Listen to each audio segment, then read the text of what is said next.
अस्सलामुअलैकुम भाई। गुर्दे के मरीज आते, गुर्दा भी खराब है, जिगर भी सुंगड़िया होया। गरीब बंदे दवाई नहीं लै सकते, तो जड़ा ना मजबूरी है, कोई कमाने वाला नहीं है। मियाँ मेरा बहुत मजबूर है, गरीब है, बुढ़ा है, कमा नहीं सकता। 4 मेरिया बेटियां ने, वो आपो अपने घर वालियां ने, सानू कोई पुछदा दसदा नहीं है। तो गरीब बहुत सारे हैं, गरीब है।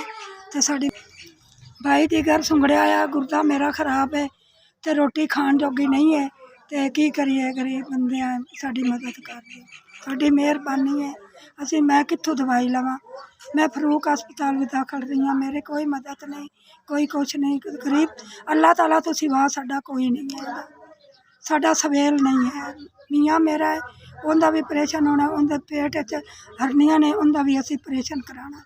थोड़ी मेहरबानी मदद कर दो। 4000 बहुत बहुत मेहरबानी, शुक्रिया थोड़ा। अल्लाह ताला थानू इस तो बहुता देवे, अल्लाह ताला थानू इस तो घना तंदुरुस्ती देवे, थोड़े बच्चों ने, थोड़े कारोबार च अल्लाह ताला बरकत पावे।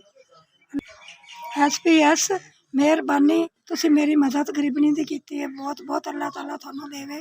अल्लाह ताला तुसी इवें ही देंदे रहो, अल्लाह ताला थानू बहुता देवे। 4000 रुपया दिता है, अल्लाह ताला थोड़े कारोबार च बरकत पावे, इस तो बहुता देवे। शुक्रिया।